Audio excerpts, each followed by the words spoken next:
Turabaramukije twongera tubaha ikaze mwebwe mwese muandanya gukurikirana imbonesha kure BTV muri ano makuru twabateguriye. Mudukundire duhere kuri izi ngingo nkuru ziyagize. Arateye intambwe ishimishije mu kurwanya amabafatiye ku gitsina mu bijanye n'ubutunzi mu ntara ya Gitega. Bikaba bivugwa na buramatari w'iyo ntara hari mu rugendo rugira gatatu rwitiriwe La Caravane.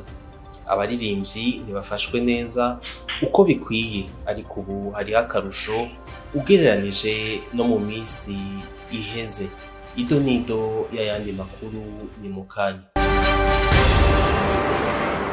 Turasubiye kubaha ikaze. Harateye intambwe ishimishije mu kurwanya amabafatiye ku gitsina mu bijanye n'ubutunzi mu ntara ya Gitega. Bikaba bishikirizwa na buramatari w'iyo ntara hari mu rugendo rugira gatatu rwitiriwe Caravane. Ni inkuru twateguriwe na Ange Greta Irakoze. Mu guharanira amahoro arama, iterambere mu bijanye n'ubutunzi ku mukenyezi ni kirumara mu kunganisha ibitsina byose mu kurwanya ubukene, na cane cane hagwanijwe amabi afatiye ku gitsina. Ari naco gituma ubumwe bwa Buraya bwafashe ya mbere mu gufasha abakorewe amabi afatiye ku gitsina mu migambi itandukanye, nk'uko bishikirizwa na Elisabetta Pietrobon, umuserukizi w'ubumwe bwa Buraya mu Burundi. Hari mu rugendo rugira gatatu rwitiriwe La Caravane mu ntara ya Gitega muri komine Bugendana. Urugamba rujanye n'ihohoterwa rishingiye ku bitsina ni igikorwa kibandanya igihe cose. Twaratanguye n'imigambi myinshi ishingiye ku kurwanya amabi afatiye ku gitsina. Nk'ubu hariho umugambi twiteho amagara ufise ibice bitandukanye, ariko ukaba ushingiye cane cane ku kurwanya amabi afatiye ku gitsina. Ayo mabi yaba abagabo canke abakenyezi n'abana, kuko birababaje cane ku bana, kuko abashikirwa n'ivyo bibazo baragira ibibazo bikomeye mu kibano. No kuvuga kurwanya amabi afatiye ku bitsina no kurwanya ubusumbasumbane mu kibano.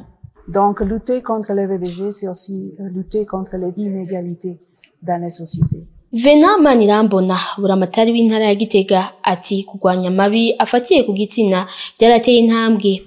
Mu minsi yahera ugize ikibazo ntiyavuga, yaca noma agaca bihora, ariko ubu ukorewe amabi afatiye ku gitsina arubahuka kubivuga.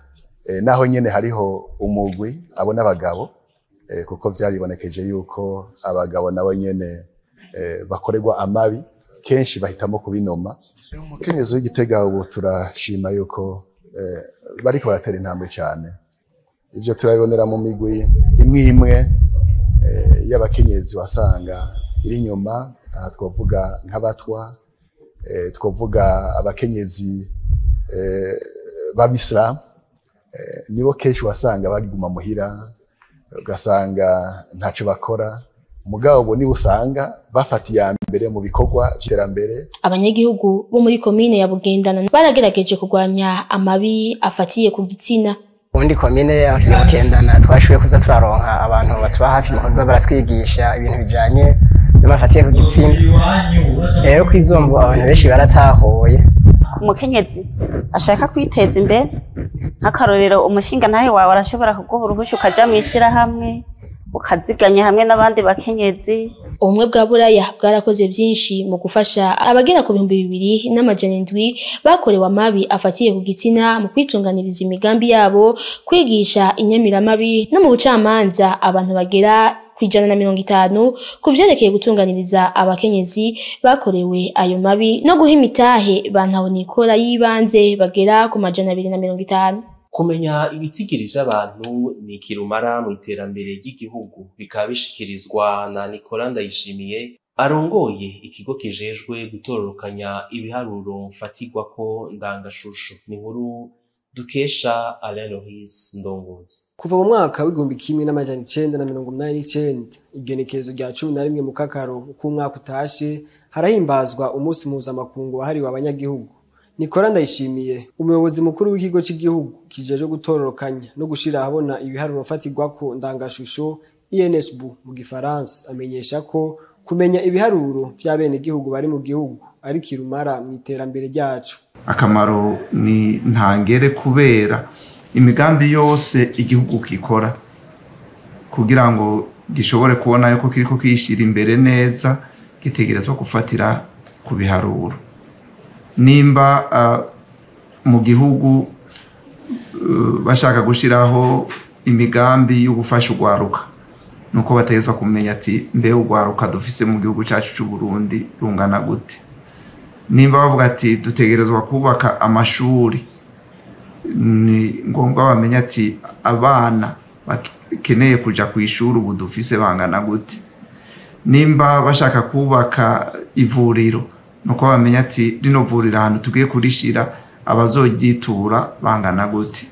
Murumva yuko ibiharuro mu buzima bw'umuntu mu buzima bw'iterambere ry'ingo n'imiryango hamwe n'ibihugu ari ikintu novuga ari katarumara kubera ahantu hose tuba tubikeneye kugira ngo bifashe mu iterambere. Abandanya asigura ko mu mategeko igihugu gitegerezwa guharura bene igihugu bacu uko imyaka 10 iheze. Ku rwego mpuzamakungu babidusaba nuko ibihugu byose bizoza biratunganya buri myaka 10 rusansuma y'abanyagihugu. Mu bisanzwe twategezwa gukora rusansuma yacu mu mwaka wa 2018 dukurikije ivyo ku rwego mpuzamakungu basaba ku bihugu byo kwitunganya.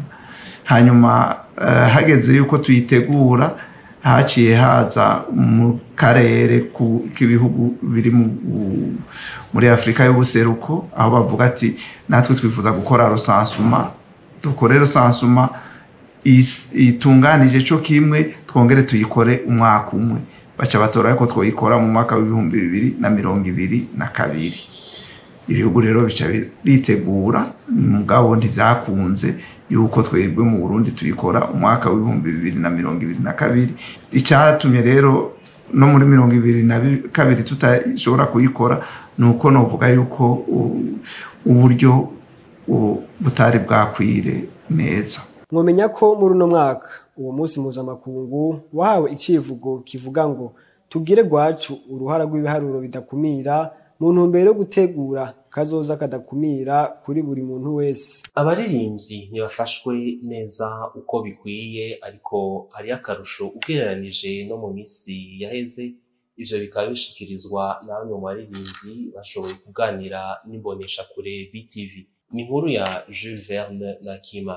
Abaririmbyi b'Abarundi mbega bo babaha agaciro gakwiye mu kazi kabo, mbega akazi kabo ko kuririmba koba isoko y'iterambere ryabo n'igihugu.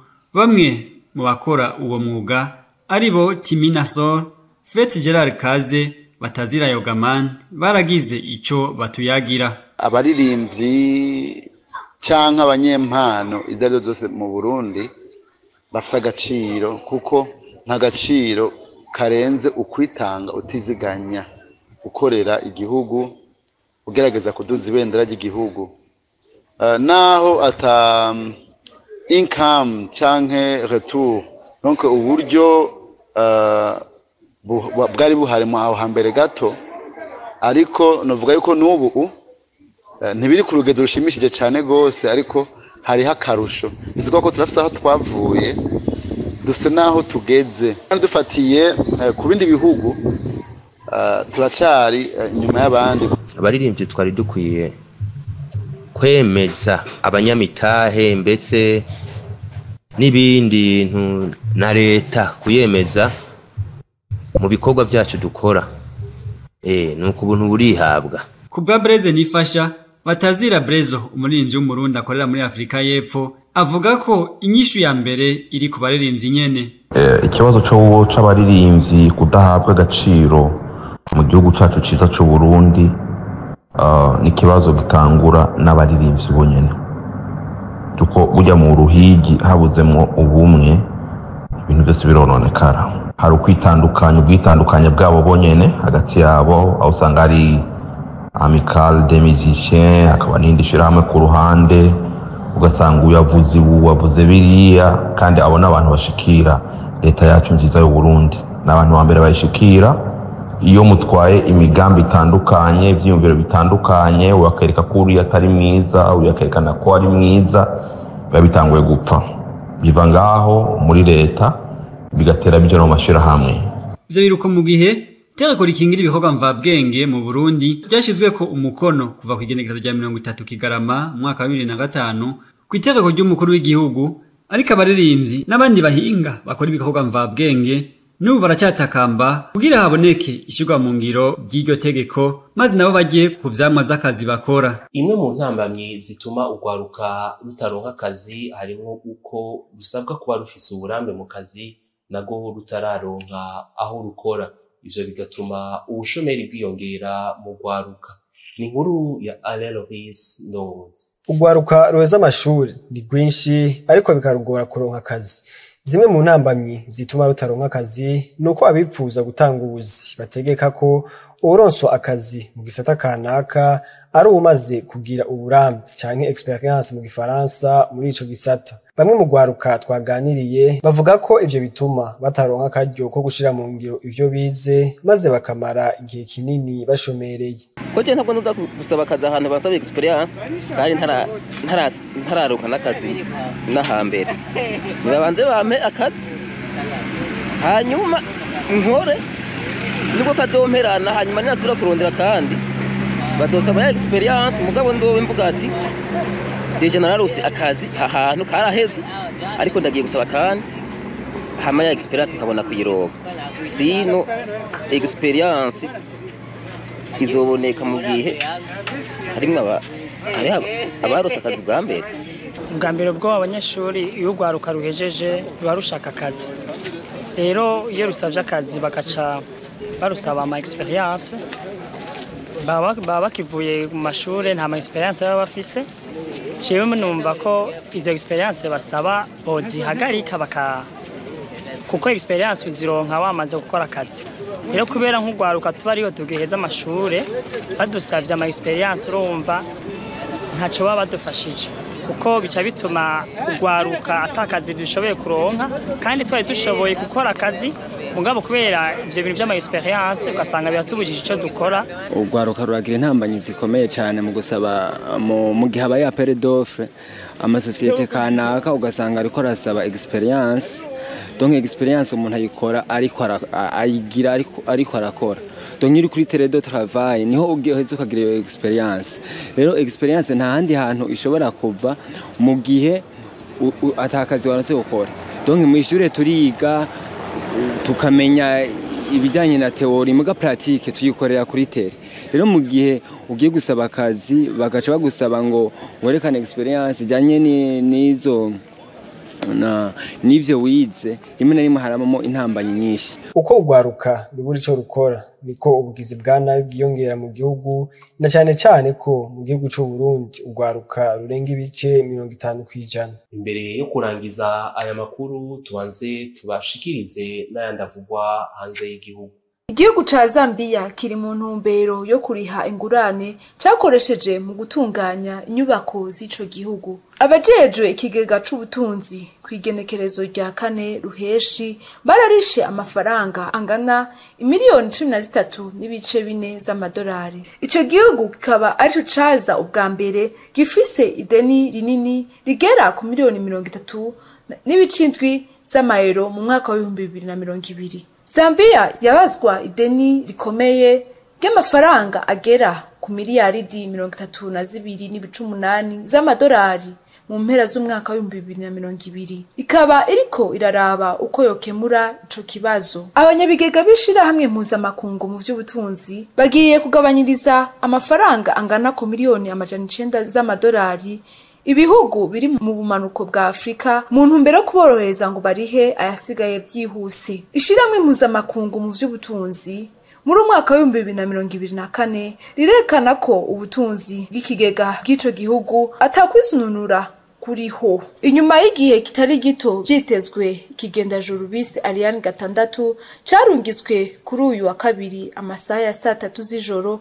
Ico kigendajuru cyategekanwa ko kizorungikwa mu myaka 4 kirungitswe ico kiringo kigira gikwire.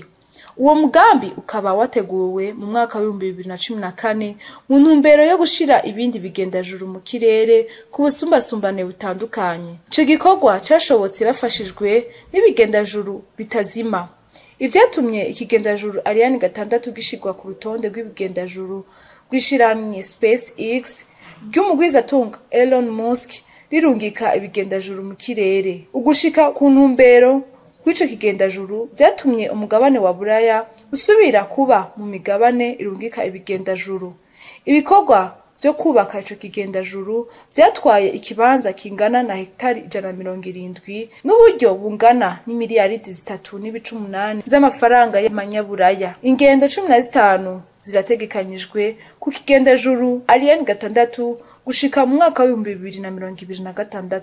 Ni kuri inkuru duciye turangiriza ko amakuru twabateguriye. Turabashimiye mwebwe mwese mwayakurikiranye, muwandanye mugira ibihe vyiza aho muherereye hose.